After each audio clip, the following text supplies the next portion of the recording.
there, welcome back. Today I'm going to talk about, this is a really long title, so I'm going to have to say it out slowly. Top 10 films for confusing people who think you might be making it up if they didn't know the films, basically.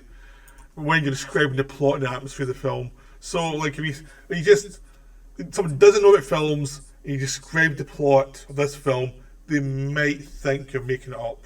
They might just think, nah, he's pulling my leg. That's what I'm going for here. So these are 10 films I think you would think that if you describe the plot to them.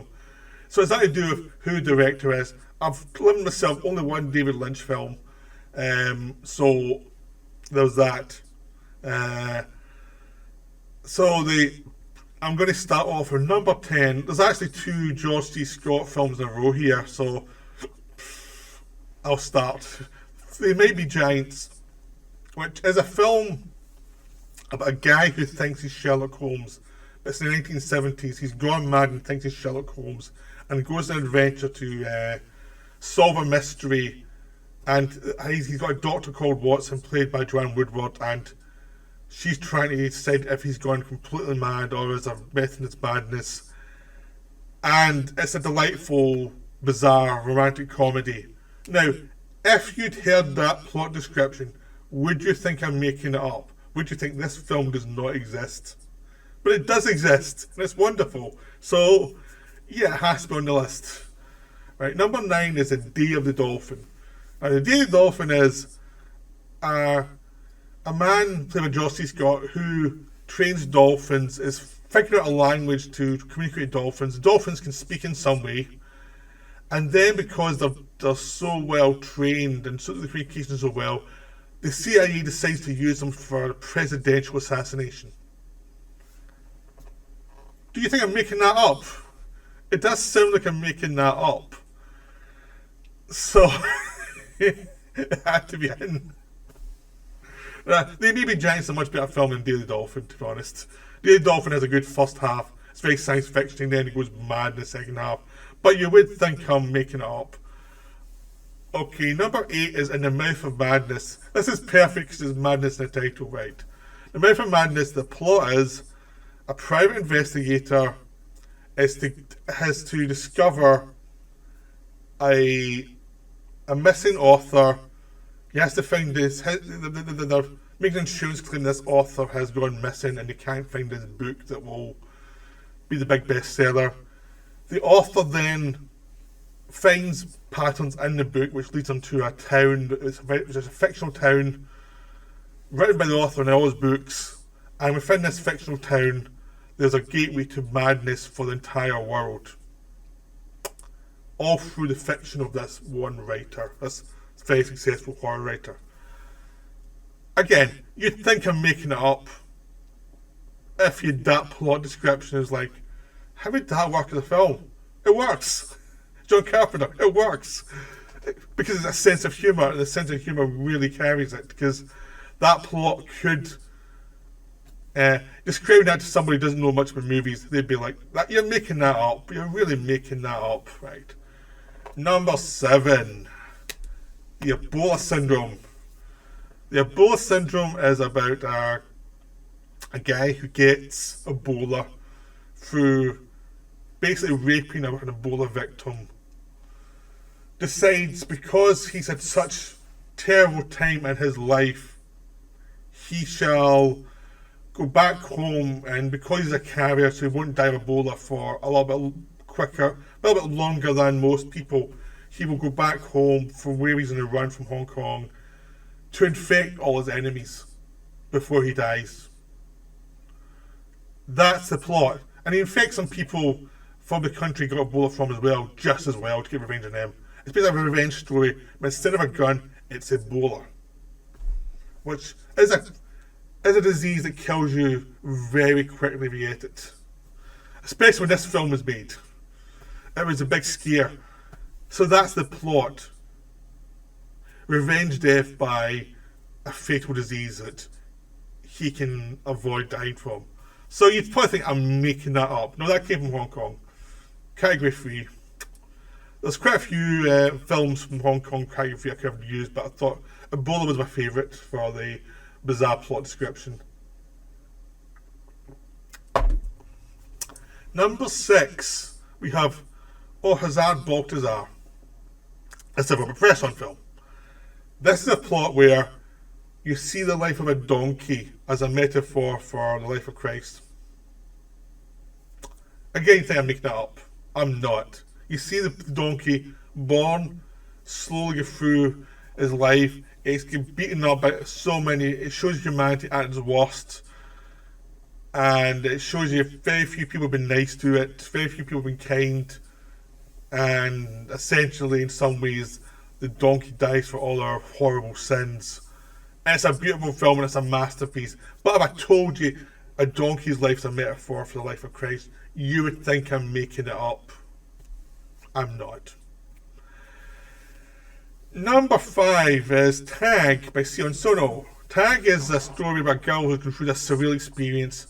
Literally, in the first minute or two, she's on a bus, she bends down to pick up a pen, and the top of the bus is ripped off, and all her schoolmates are decapitated. She goes through all these surreal, violent experiences, going back to school and trying to figure out what's going on. And then at some point, she changes into another person entirely. This other person is also trying to figure out what's going on because she can't figure it out, and she changes again in a very dreamlike logic. But we have a protagonist that changes for no reason and to different actress player. That's odd. People would think you're making it up. There's an explanation for it later on, but as you're watching the film, it just goes from one protagonist to another protagonist in a world that makes no sense. It's a very dreamlike structure. There's no logic to what's going on. Anything can happen at any time. Violence can happen at any time. There's a sense of danger because there's no sense of what the real world is. You'd think I'm making it up, just pretending it's changing. Now, the Buñuel film also has this thing where two actors play the same character.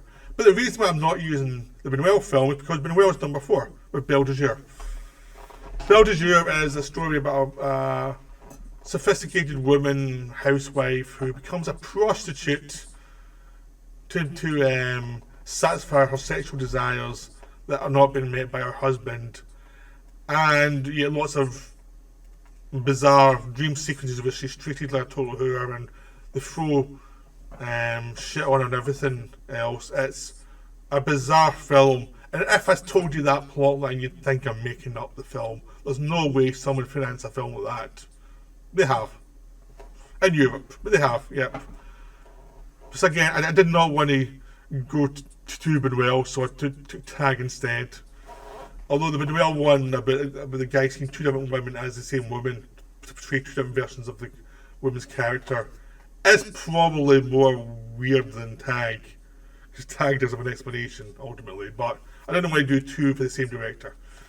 Number 3 is Our Hospitality. It's a Buster Keaton film. Our Hospitality is that guy, he goes back south.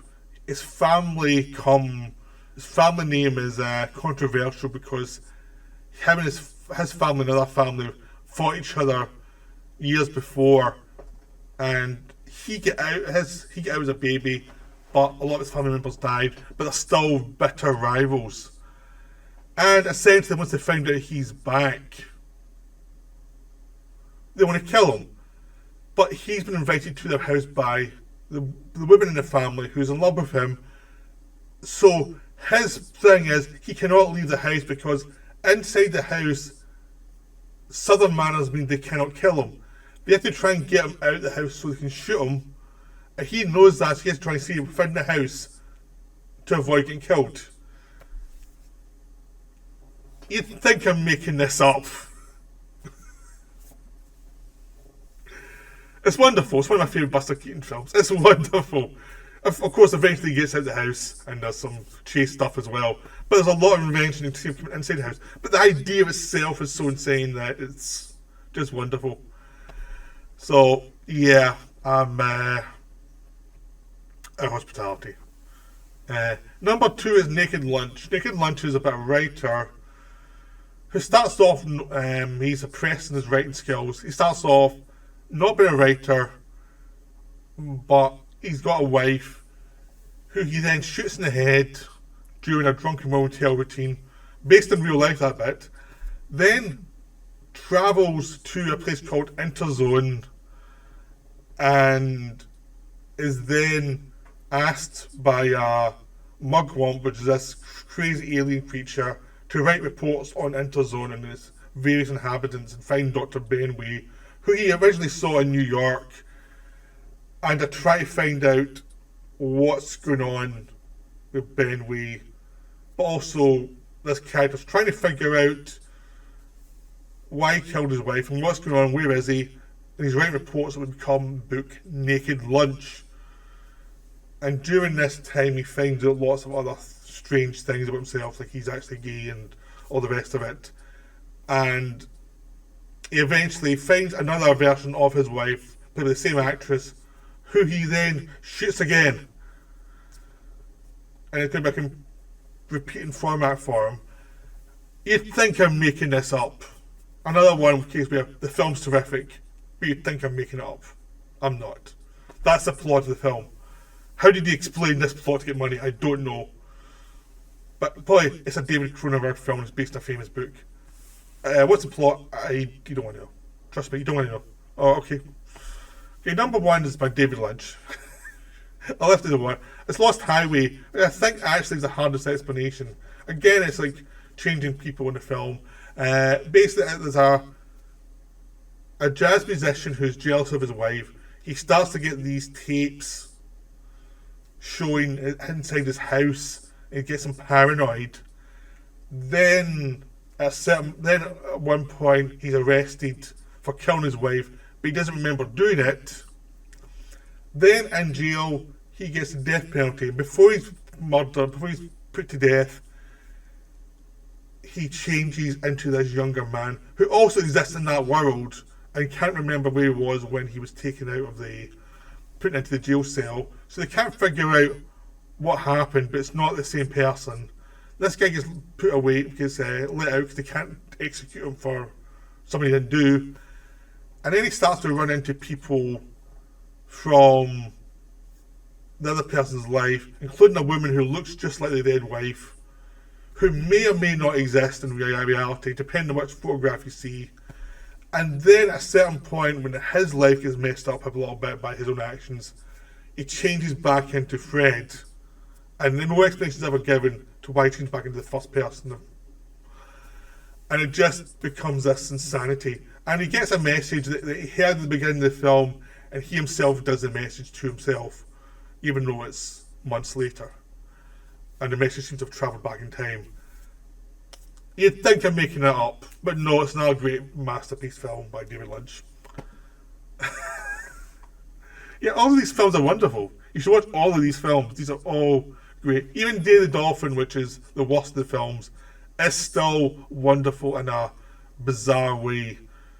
Ebola Syndrome is totally tasteless, but all of these films you should watch. But also, you should make your own list. I want to see. I am challenging other people watching this to make their own list, not to put down below. I mean, do a video and make your own list. If you don't do videos, you can put down below. But if you do make videos, do your own video of this one, because I want to see other people's films they would choose for this. So this is a challenge. So don't be weak and say, no, I don't want to do that. Do it. So I hope you enjoyed this video. It's a bit of silliness, but I thought of this, and I thought, is this a good idea? So I asked Solitary Ronan, is this a good idea? He goes, yeah, it's a good idea. So you can blame him if you don't like it. And if you like it, it's my idea. Right? So hope you enjoyed this video. That's me for now. Right, bye.